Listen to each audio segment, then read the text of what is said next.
Last week, the Globe and Mail uncovered a 2021 report from the Canadian Security and Intelligence Service outlining how Canada had become a high priority for interference by the Chinese Communist government. The report highlighted how my colleague, the member from Wellington, Halton Hills, had his family in Hong Kong targeted in retaliation for his vote on a motion in this House that recognized Beijing's genocide of Uyghur Muslims in Jiangxi province. Since that time, the Speaker has ruled that a prima facie contempt concerning the intimidation campaign orchestrated by a now expelled diplomat against the member from Wellington, Halton Hills indeed took place, and that's what brings us here tonight. Thinking back to that vote on Uyghur Muslims, the Minister of International Trade, the member from Markham Thornhill, was so concerned about voting against the Conservative motion which outlined the genocidal acts of China that she called into the Speaker's chair remotely to change her vote. And I remember fondly and sadly that the entire Liberal cabinet refused to stand up for Uyghur Muslims and abstained from this vote. Opposition motions have consequences, and I think if we were to think of one that had a major consequence, it's this one. Since that vote, the member from Wellington, Halton Hills had his family targeted for standing up for what he believes in. And as a Canadian, that pains me to think that a member of this chamber was intimidated by a foreign government for taking a stand in our country. That's shameful. Mr. Speaker, I do believe, and as I mentioned in the House of Commons last week, some of the challenges that we have faced in respect to foreign interference could have been better handled by the current government, which has been in power for 7.5 years. Indeed, the member from Kingston in the Islands has repeatedly stated throughout the debates over the last week that if only the official leader of the opposition had acted in 2013, and if only Stephen Harper would have done more, we wouldn't find ourselves where we are today. The fact of the matter is, Mr. Speaker, is that it was this government that created the National Security and Intelligence Committee of Parliamentarians. And in 2019, they released a report which outlined a number of concerning facts in Chapter 2, the government response to foreign interference.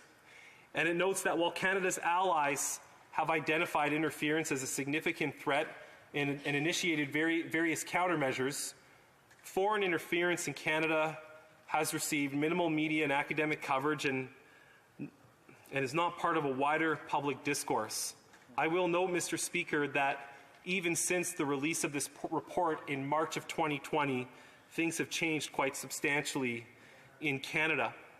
But it bears repeating that this nonpartisan committee that only issues statements if all members of the committee agree with them, that they were able to outline a number of the serious threats which completely relate to the prima facie case against the member from Wellington, Halton Hills when his family was threatened by a foreign government. Finding 8 specifically in the report stated that some foreign states conduct sophisticated and pervasive foreign interference activities against Canada. 2 countries were repeatedly referenced, that is China and Russia. The report goes on to note that those activities pose a significant risk to national security, principally by undermining Canada's fundamental institutions and eroding the rights and freedoms of Canadians. Finding 9 in the report states that CSIS has consistently conducted investigations and provided advice to government on foreign interference. And finding 10 states that throughout the period under review, the interdepartmental coordination and collaboration on foreign interference was case-specific and ad hoc. Canada's ability to address interference Canada's ability to address foreign interference is limited by the absence of a holistic approach to consider relevant risks, appropriate tools, and possible implications of responses to state behaviors. The issuance of this report, Mr. Speaker, was really not too far off from when we had the vote condemning the genocide in China against Uyghur Muslims. Finding 11 in the report states that foreign interference has received historically less attention in Canada than other national security threats.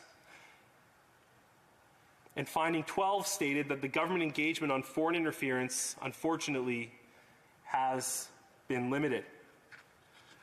With the exception of CSIS outreach activities, the government's interaction with subnational levels of government and civil society on foreign interference is minimal. Paragraphs 256 and 267 state that directly. And engagement is limited in part by the lack of security-cleared individuals at the subnational level. And finally, there is no public interference strategy or public reports similar to those developed for terrorism or cybersecurity. Those points can be found in paragraphs 289 to 291. The 13th finding in the report states that Canada is working increasingly with its closest allies and partners to address foreign interference. This, of course, is essential, but in the case that we're debating here tonight, didn't come soon enough. The committee did make a number of recommendations on actions the government could take to combat foreign interference. However, not a single one of them has been comprehensively addressed since this report was tabled in 2020. The 5th recommendation, that the Government of Canada develop a comprehensive strategy to counter foreign interference and build institutional and public resiliency. Drawing from the committee's review and findings, such a strategy should, and I quote, point A, identify the short and long-term risks and harms to Canadian institutions and rights and freedoms posed by the threat of foreign interference. B, examine and address the full range of institutional vulnerabilities targeted by hostile foreign states, including areas expressly omitted in the committee's review. C, assess the adequacy of existing legislation that deals with foreign interference, such as the Security of Information Act or the Canadian Security Intelligence Service Act, and make proposals for changes if required. D, develop a practical, whole-of-government, operational, and policy mechanisms to identify and respond to the activities of hostile states. E, establish regular mechanisms to work with subnational levels of government and law enforcement organizations, including to provide necessary security clearances. F, include an approach for ministers and senior officials to engage with fundamental institutions in the public. And G, guide cooperation with allies on foreign interference. The 6th recommendation, that the Government of Canada support this comprehensive strategy through sustained central leadership and coordination. As an example of a centralized coordinating entity to address foreign interference, the committee refers to the appointment and mandate of the Australian National Counter Foreign Interference Coordinator as an example of what Canada could be doing. And I'll note, just as a side point, that the committee even found it necessary to re-highlight the egregious actions of the Prime Minister during his visit to India in 2018, calling on cabinet ministers to be reminded of the expectations described in the government's own open and accountable government documents that they tabled in 2015. So in conclusion, Mr. Speaker, the government spent the entire week blaming the member from Wellington Halton Hills for and peddling a false narrative that the member knew what took place, that he was somehow guilty for what happened. I'm glad Parliament's ruled in favor of the member from Wellington Halton Hill and found that indeed his privileges as a member of Parliament, which all of us I know in this chamber hold sacred, were challenged. We have a lot to do, but until this government seriously considers taking comprehensive steps, as NSICOP has outlined, and as I tried to remind this chamber tonight, we will not see comprehensive action or have the abilities as legislators and as a society as a whole to combat foreign actors when they try to intervene in Canada's personal affairs. Thank you, Mr. Speaker. Questions and comments? Question commentaire. The Honourable Parliamentary Secretary to the Government House Leader. Thank you, Mr. Speaker. The member referenced that I was perhaps pining over the fact that the member from Carleton had never done anything about this, or the previous government had never done anything about this. But that was just the context that I was using to set the stage for telling about all the things that we did do, all these things that we've done since becoming elected that Conservatives, including this member, have routinely voted against. Bill C-22 that created NSICOP, that he now speaks so highly about, Conservatives voted against that. Bill C-59 that created and established NSIRA, Conservatives voted against it. Bill C-76 that limited foreign ability to influence elections through monetary contributions, Conservatives voted against it. Conservatives have routinely voted against initiatives that the government has brought forward to combat foreign interference. The fact that the previous Conservative government did nothing is just the context to set in order to highlight everything that we have done.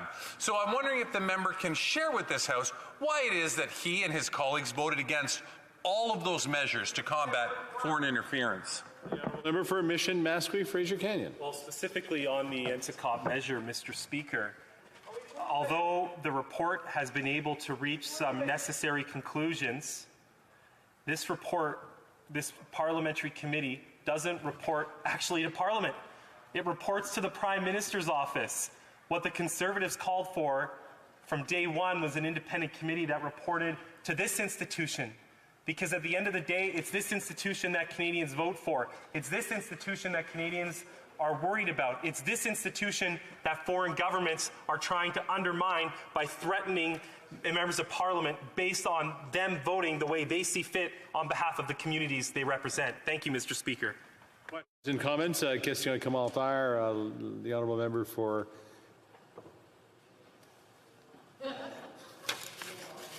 See what happens when you're not really paying attention.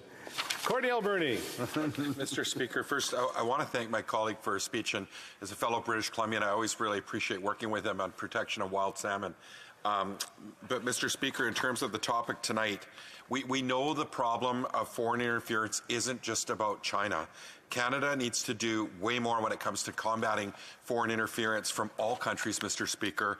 You know, from illegal police stations, election fraud, attempts to spy in our airspace, to threatening members of Parliament here in this House. And, you know, Canadians are rightly concerned about foreign interference by the Chinese government, but also others, Mr. Speaker. And it's up to the government to defend Canadians from threats to our democracy. Right now, this government's letting Canadians down. We need a foreign registry, a public inquiry into foreign interference, better contact points for Canadians being threatened and intimidated, and better protection from foreign spies. My question to you, Mr. Speaker, does he agree that this government needs to take swift action in terms of dealing with foreign interference and spying and extend beyond China? Thank you. I do apologize to my friend from Courtney Alberni. I don't know how I forgot his writing name. The Honourable Member for Mission Mascui Fraser Canyon. Well, thank you, Mr. Speaker, and thank you to my colleague from Courtney Alberni for his question. And indeed, he is right to point out that it is not simply China that is trying to interfere in the affairs of Canada. The report specifically mentions Russia as well. Indeed, Canada needs a foreign registry similar to Australia and the United States of America. Indeed, Canada needs to establish a national public inquiry on the matter of foreign election interference. Indeed, Canada must close down the People's Republic of China run police stations operating in Canada. And indeed, and thankfully, finally the government had some courage today to expel a diplomat who was threatening Canadian members of Parliament. Thank you, Mr. Speaker. In comments, question commentaire, l'honorable député. The Honourable Member for Trois-Rivières. Thank you, Mr. Speaker, and I'd like to thank my colleague for his speech. Now, listen, I'd like to ask him a question, and I'd like him to make a personal commitment. You know, the Foreign Agents Registry, which is in place in Australia, and he mentioned it earlier, at the Ethics Committee, we heard people who say that it's not working, that there are problems with the registry, and that it hasn't met its goals. So I'd like to know from my colleague, what would he suggest to make sure that a registry would meet the goals? The honourable member for Mission Mascouche Fraser Canyon. Well, thank you, Mr. Speaker. In respect to the design of a registry in Canada, I'm glad the committee the member serves on is looking closely at what is taking place in the United States. I would defer any design of such a registry to officials at CSIS and the RCMP. I am not an expert on the design of a foreign registry, but we do know in Canada that oftentimes the best medicine is sunshine. The best medicine is transparency. And when we design any reporting requirements on behalf of the government of Canada, be it for Canadian citizens or foreign actors, the best method is always to make sure that information is outlined in a clear and tangible way so law enforcement agencies across Canada are able to use this registry effectively, and ultimately that Canadians are protected from foreign actors seeking to interfere in the business of this House. Thank you. Questions and comments? Question commentaire. The honourable member for Regina Louvain. Thank you very much, Mr. Speaker. And it's a pleasure to join in this debate tonight, although it's somewhat sad to have to talk about this topic. You know, Mr. Speaker, I find that the Liberals' reaction to this situation with the member from Wellington Halton Hills is quite disturbing.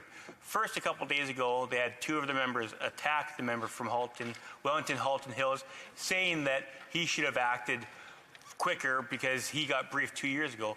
Secondly, at the Liberal convention this weekend, the public safety minister is now attacking CSIS, saying that CSIS should have directly reported to the Prime Minister and briefed him on this situation. My question is to my honourable colleague is, when are the Liberals going to run out of people to blame? Because it's not CSIS's job to read the report to the Prime Minister, and even his top security advisor said the report went to Privy Council, but they didn't read it. So what do you think happened? The honourable member for Mission Mascouche Fraser Canyon. Well, I'd like to thank my honourable colleague from Regina Louvain. Since I've been elected, I've really gotten to appreciate his advocacy for the agricultural sector and also his amazing hockey skills. To the question specifically, it's one I've actually been pondering about for a number of nights, and I'm thinking so a report lands on the desk of a CSIS agent, and it's stating very clearly that a member of Parliament has been targeted by a foreign government. What's that CSIS agent going to do? My understanding is that a security and intelligence officer would probably want to move that up the chain of command very quickly. A threat to a parliamentarian is a serious matter, and the excuses given by the government so far in the last week of discussing this matter don't seem to add up. The fact of the matter is, this likely was brought forward to the Prime Minister, and it's exactly why I asked the Prime Minister today in question period, when will he stop misleading Canadians about what actually happened?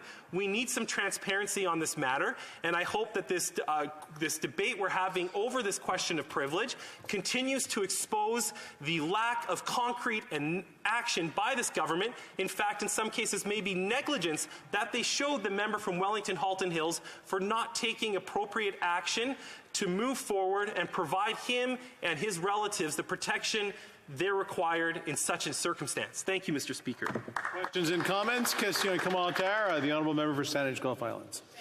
To my honourable colleague from Mission Mascouche Fraser Canyon, I appreciate that his willingness to talk about the other countries that we need to look into. I remember the first time I heard in the media, and others around the room may recall as well, that Hillary Clinton's people were making the claim that Russian interference had something to do with leaks that damaged her campaign. And I thought, they're really reaching there. Is that at all plausible? Now we know. It's not only plausible, it happened. We see interference from a number of actors in particular. So I just wanted to share that when I voted for the motion, for a full inquiry, for shutting down the police stations, for moving forward, that we not restrict ourselves only to the question of the moment of Chinese interference in our elections, but make sure we look at the broader question of how we ensure that we are on top of everything we can do to protect Canadian democracy from foreign interference. And I wonder if the honourable member has any comments. We're almost out of time, and I'll let the honourable member respond. The honourable member for Mission Mascui Fraser County. Well, thank you, Mr. Speaker. I think the question overall is a very important one, and it points to the overall capacity and of the government of Canada to respond to foreign interference in whatever format it threatens our country. That is why I outlined again the NSICOP report from annual report for 2019, which calls for such a strategy to provide a whole of government approach so that Canadians can be confident in our institutions. Thank you, Mr. Speaker.